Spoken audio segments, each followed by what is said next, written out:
성경은 영웅 이야기가 아닙니다. 성경을 영웅 이야기로 읽게 되면 오늘 본문도 중풍병자를 살리기 위해서 지붕을 뚫은 네 사람의 믿음을 배우자 이렇게 흘러갈 수밖에 없습니다. 그러나 성경의 주인공은 늘 그리스도 예수 안에서 드러난 하나님입니다. 우리가 결코 주어가 될 수 없습니다. 하나님이 늘 주어입니다. 따라서 오늘 본문도 예수님께 초점을 맞춰야 합니다. 예수님께서 무슨 말씀을 하셨는지에 맞춰보아야 할 것입니다. 그래서 마가복음 2장 5절에 보시면 예수께서 그들의 믿음을 보시고 중풍병자에게 이르시되 작은 자야 내 죄사함을 받았느니라 하시니, 이 말씀이 중요한 것이죠. 예수님의 이 말씀으로 인해서 본격적으로 논쟁 기사가 시작됩니다.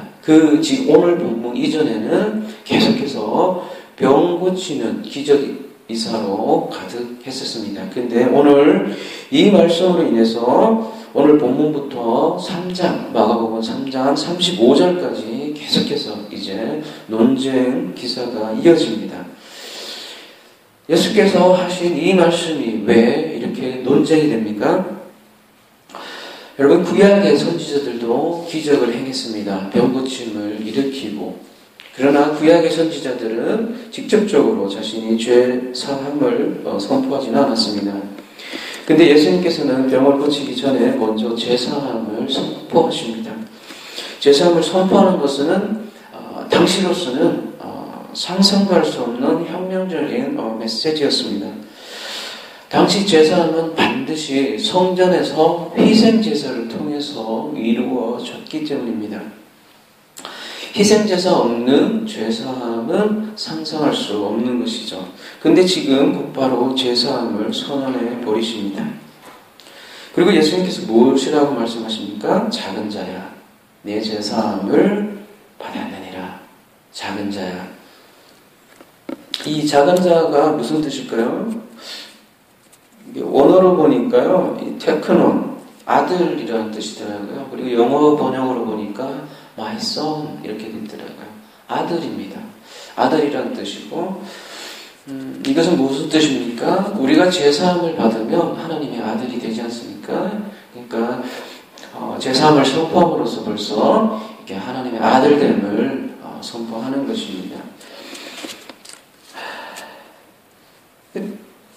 짐승의 피 없이 이렇게 회개와 믿음으로 제사함의 길이 열린 것입니다. 우리가 마가복음 1장 15절이 마가복음 전체의 주제가 된다고 했지 않습니까? 다시 한번 마가복음 1장 15절에 보면 때가 찼고 하나님의 나라가 가까이 왔으니 회개하고 복음을 믿으라 하시더라 이렇게 되어 있습니다.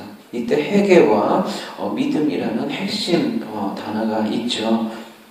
이것을 오늘 본문에서는 확증하는 그 장면이 되겠습니다. 이제 히브리서 9장 12절 말씀처럼 진성에 피 없이 회개와 이제 믿음으로 하나님께 나아갈 수 있다는 것을 선포하는 장면입니다. 이것은 과히 혁명적인 선언입니다. 지금은 저희에게 당연한 복음이지만 말입니다. 그래서 바리새인들이 그 중에 서기관들로 표현되어 있죠. 신성 모독이라고 생각하는 것은 그 당시의 상황으로 봐서는 어쩌면 당연한 것이라고 볼 것입니다. 그 마음을 아시고 예수님은 서기관들이 이렇게 말씀을 해주십니다. 함께 볼까요? 마가복음 2장 9절에 중풍병자에게 내 죄사함을 받았느니라 하는 말과 일어나 내 상을 가지고 걸어가라 하는 말 중에서 어느 것이 쉽겠느냐? 여러분, 어느 것이 쉬워 보입니까? 저희가 생각하기에는 내 재산을 받았다 이렇게 말하는 것이 쉬워 보이죠? 언뜻 보면. 그러나 깊은 내용을 들어가 볼 때 그렇게 말하는 것이 훨씬 더 어려운 일입니다. 왜냐하면 죄사함은 하나님만이 하실 수 있는 것이니까요. 그러나 병고침은 사실 구약 선지자들도 있었고 사실 타 종교에도 병고침 같은 기적도 일어나거든요. 그래서 죄사함을 받았다라는 것이 실제로 훨씬 더 어려운 일이고, 그것은 무엇을 뜻합니까? 예수님께서 자신이 메시아라는 것이죠. 진정으로 죄사함을 줄 수 있는 메시아라는 것을 이 말씀을 통해서 드러내시는 것입니다. 그리고 10절에 이렇게 말씀하십니다. 그러나 인자가 땅에서 죄를 사하는 권세가 있는 줄을 너희로 알게 하려 하노라 하시고 중풍병자에게 말씀하시니, 인자가 누구입니까? 여기서 인자는 다니엘서 7장 13절, 14절에 나오는 바로 그 인자인데요. 다니엘서 7장 13절, 14절은 이렇게 되어 있습니다. 제가 한번 읽어드릴게요. 내가 또 밤 환상 중에 보니 인자 같은 이가 하늘 구름을 타고 와서 옛적부터 항상 계신 이에게 나아가 그 앞으로 인도되매 그에게 권세와 영광과 나라를 주고 모든 백성과 나라들과 다른 언어를 말하는 모든 자들이 그를 섬기게 하였으니 그의 권세는 소멸되지 아니하는 영원한 권세요 그의 나라는 멸망하지 아니할 것이니라. 인자라고 번역된 이 아람어예요. 아람어로 기록이 되어 있더라고요. 바로 에나시라고 되어 있죠. 단순히 인간이라는 뜻을 칭합니다. 왜 이런 인간이라는 단어를 썼냐면 그 다니엘서 7장을 보면 앞에 내 짐승 환상이 나와요.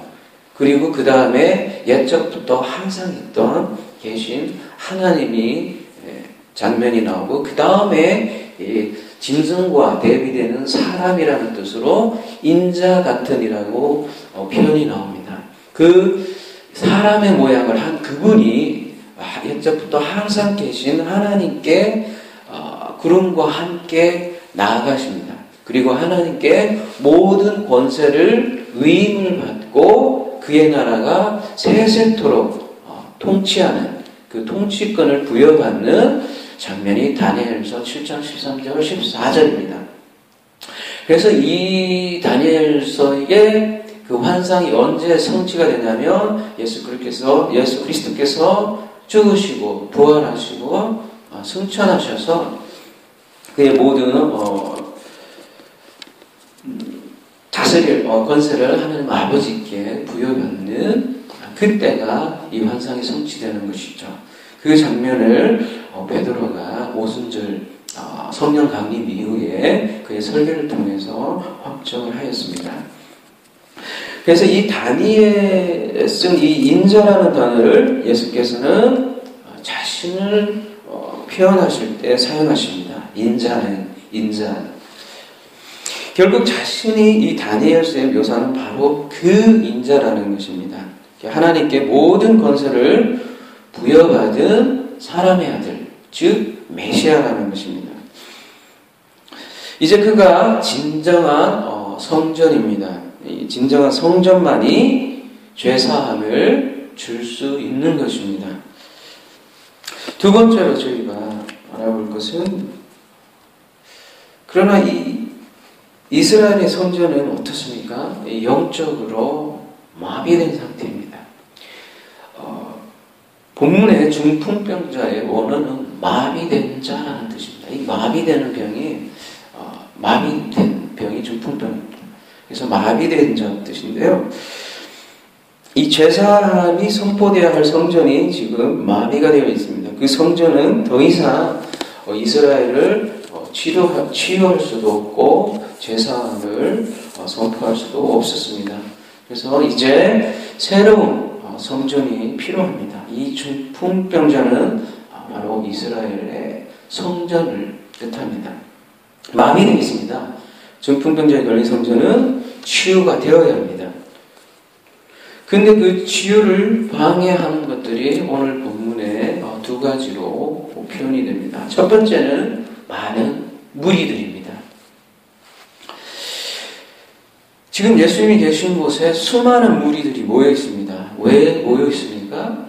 그들은 기적을 보았기 때문입니다. 그래서 예수라는 이 사람이 자신의 문제를 해결해 주리라 생각했기 때문에 몰렸습니다.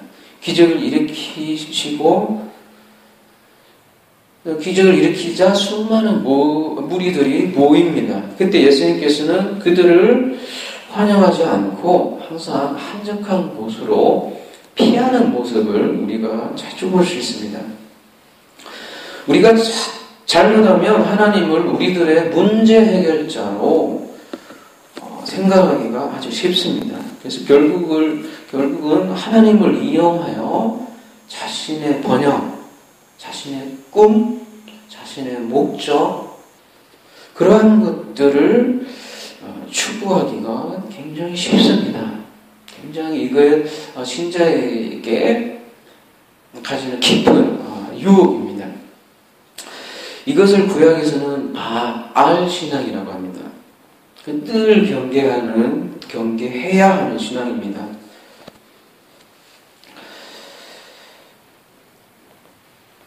우리나라에서는 무당 형태로 항상 드러나고요. 샤머니즘이라고 하고요. 기복주의라고도 하고요.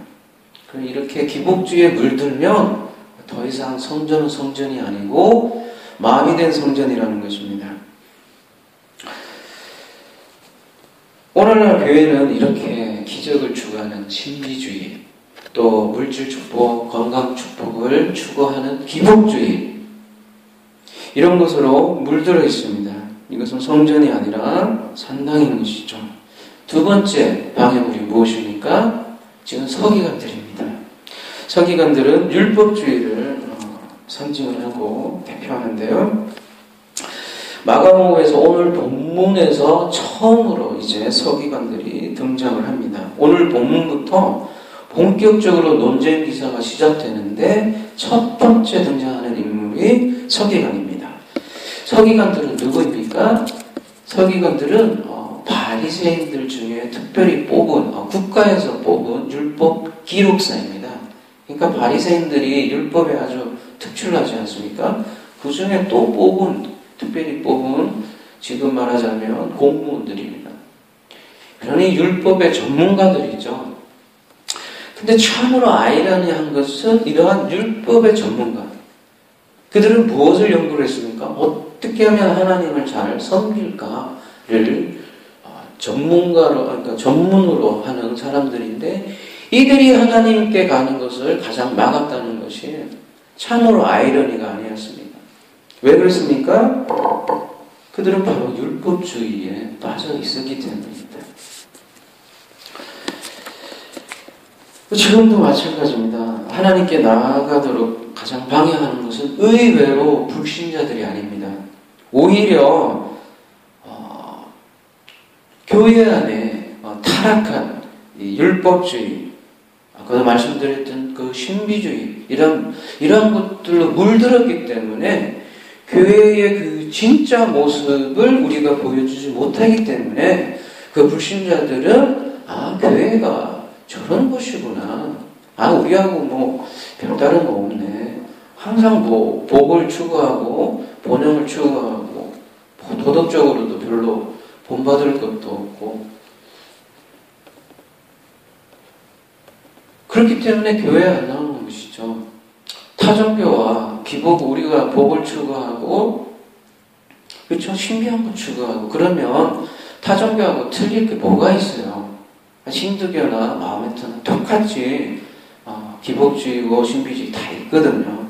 그러나 결코 기독교는 그것을 얘기하는 것이 아니거든요. 기독교는 결코 또 율법주의를 추구하는 것도 아니고요. 그래서 이러한 것으로 인해서 우리 교회가 더럽혀지고 있습니다. 그래서 마가복음 11장 17절에는 그것을 강도의 굴혈이라고까지 표현을 하고 있습니다. 이것은 마비된 성전입니다. 이러한 마비된 성전에 어떤 일이 일어납니까? 세 번째 주제로 하늘이 뚫립니다. 지금은 지붕이 뚫리는 장면으로 표현이 되고 있습니다. 마가복음 1장 10절을 다룰 때 우리가 하늘의 갈라짐에 대해서 살펴보았는데요.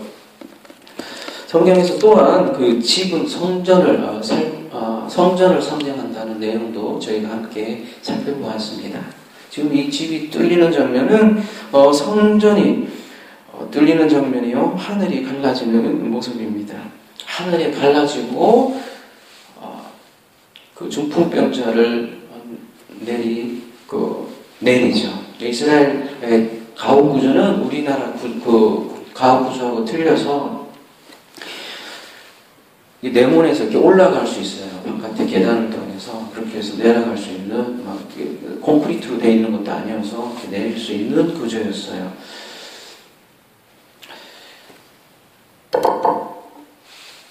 그래서 그 가운데 예수님께서, 이게 성전을 상징한다면 예수님께서는 그 법궤, 지성소라고 볼 수 있겠죠. 이 중풍병자가 지성소 법궤에 갖자 치유가 되는 장면을 이렇게 이미지화해서 이렇게 보여주는 것이라고 하겠습니다. 그렇게 재영서가 일어나고 마비가 풀리게 됩니다. 그래서 재영서가 눈으로 보이는 형태로 보여주는 것이, 일어나 네 상을 가지고 가라. 일어나서 그 고침을 통해서 사람들이 재영서가 일어났구나 이제 알게 되는 거죠. 예수님께서 먼저 말씀을 하시죠. 너의 죄 용서받았다. 먼저 말씀을 하시고 그 다음에 일어나 걸어가라 하니까, 걸어가니까 사람들이 확신되는 것이죠. 근데 이 사건은 우리에게도 똑같이 일어나야 합니다. 지금도 우리에게는 수많은 장애물들이 있습니다. 그로 인해서 우리 진리에 마비된 수많은 중풍병자들이 있습니다. 그 중풍병자들은 나일 수도 있고, 혹은 내 이웃들이 될 수 있고, 혹은 우리 교회 안에도 그런 중풍병자들이 있을 수 있습니다. 그 근본적인 죄를 해결하지 못할 때 이러한 중풍병자들이 가득하게 되는 것이죠. 그들에게 죄 문제를 해결해 줘야 됩니다. 우리가 먼저 죄 문제를 해결해 줘야 됩니다. 어떻게 가능합니까? 저희가 하나님도 아닌데. 여러분, 수많은 다른 종교에서도 아까 말씀드렸듯이 치유도 하고 병도 고쳐주고, 그 병원에서는 이제 병을 잘 고쳐주잖아요, 실제로. 근데 유일하게 이 죄 문제는 어느 곳에도 해결해 주지 못합니다. 오직 교회에서만이 죄 문제를 해줍니다. 예수님께서는 이러한 말씀을 하셨습니다. 너희가 나보다 더 큰 일을 할 것이다. 어떻게 그것이 가능합니까? 우리가 예수님보다도 더 많은 사람을 병을 고칠 수 있습니까? 그것을 말씀하시는 것이 아니거든요. 예수님께서는 사역을 하시면서 나중에 죽으시고 부활하셨을 때 남은 제자들이 사실 생각보다 그리 많지 않았어요. 깨달은 제자들이 거의 없었다고요. 다 배신하고 도망가고, 제자들이 결국 언제 깨달았습니까? 부활하고 성령께서 강림하시고 깨달아 알게 해주셨을 때 그들이 말씀을 제대로 이해하고 그때부터 사역을 하게 되었어요. 그러니까 예수님께서 육신으로 입었을 때는 그들이 회심한 사람들은 거의 없었다는 얘기죠. 근데 어떻습니까? 우리가 더 큰 사역을 할 수 있다는 것은 우리가 복음을 전함으로써 많은 사람들이 복음을 믿을 수 있다는, 많은 사람들이 믿을 수 있다는 것을 예수님께서 말씀을 하신 것이죠. 그것을 땅에서 매이면 하늘에서 매인다라고도 성경에서는 말하고요. 그것이 우리가 가지는 천국 열쇠, 권세, 교회가 가진 권세입니다. 우리가 복음을 전하지 않으면 죄사함이 일어날 수가 없습니다. 궁극적으로 죄사함은 하나님께서 하시지만 우리가 복음을 전해야지만이 죄사함이 일어나는 것입니다. 진리가 전해질 때 죄사함이 일어납니다. 인자는 그대로 직역을 하면 그 사람의 그 아들이라는 뜻입니다. 아담의 그 아들. 이 아담의 정강사가 붙으면 진리가 된 그 사람을 뜻하는 거고, 이 관사가 딱 빠져버리면 타락한 아담이 돼요. 성경에서는. 그래서 첫 번째 그 아담이고 예수님께서 그 아담의 실체였고 두 번째 아담으로 오셨죠. 근데 첫 번째 아담과 마지막 아담 사이에는 관사 아담이 붙은 아들들이 계속해서 존재해 왔었습니다. 셋, 노아, 셈, 아브라함 이런 식으로 진리를 담지한 자들이 계속해서 이어져 왔다는 것이죠. 한 명도 없었다면 우리에게 아직도 복음이 오지 않았을 것이죠. 그 사람들이 그 시대의 그 아담들의 역할을 했었고 이제는 우리가 아들들, 그러니까 예수님께서 단수의 아들이라면 우리가 복수의 아들들이잖아요. 예수님께서 단수의 인자라면 우리는 복수의 인자들이 되어야 된다는 것이죠. 이게 우리가 가진 권세입니다. 그래서 우리가 아들이라는 것은 아버지의 진리의 말씀을 가진 자들입니다. 그래서 그들만이 복음을 전할 수 있고 그 진리를 전할 때 재용서가 일어나고 마비된 자가 치료가 되는 것입니다.